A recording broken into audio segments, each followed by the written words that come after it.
ভিক্ষুক রাস্তা দিয়া যায় আর জমিদারের পুত্রবধূও যায়। একজন সামনের থেকে আসতেছে, একজন সামনের দিকে যাইতেছে। দুইজনের ক্রসিং এর সময় ভিক্ষুকের গায়ের কাদা জমিদারের পুত্রবধূর গায়ে লেগে গেছে। সে দুনিয়া আন্ধার করে ফেলছে, স্বামীকে ডাইকা নিয়ে আসছে, বলছে ভিক্ষুক আমার কাপড় নষ্ট করে দিছে। সে শুধু ভিক্ষুক ছিল না, বৃদ্ধ ছিল। বৃদ্ধ ছিল না শুধু, জীর্ণ ছিল, শীর্ণ ছিল। শরীরে কাপড় ছিল না, ফাটা চিরা কাপড় ছিল। পায়ে জুতা ছিল না, পেটে ভাত ছিল না। জমিদারের পুত্র সইতে পারে নাই, যৌবনী শক্তি সয় তো সয় কি কইরা। তার স্ত্রীর গায়ে ভিক্ষুকের কাদা, বস সমগ্র শক্তিকে হাতে জমা করা, একত্র করা বৃদ্ধের গালে বসায়। বৃদ্ধ কিচ্ছু বলে নাই, শুধু উপরের দিকে তাকায় দুই তিনটা শব্দ উচ্চারণ করছেন।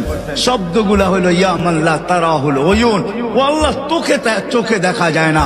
ও তারা কুল্লা শাই, তুই সব দেখিস।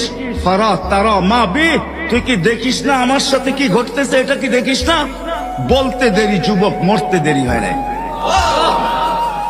জমিদার চলে আসছে, প্রতিশোধ নিবে। বৃদ্ধের একদিকে মুস্কি হাসি, একদিকে বলতেছে প্রেমের খেলা এমনই হয়। জিজ্ঞাসা করছে কিসের প্রেমের খেলা রে? বলছে ওর প্রেমিকার গায়ে আমার কাদা লাগছে, পায়ের কাদা লাগছে, ও সইতে পারে নাই।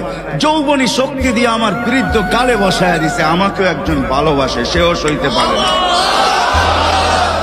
সেও সইতে পারে না। ও তো থাপ্পড় দিয়া খেলতো, সে জান নিয়ে নিছে, জান।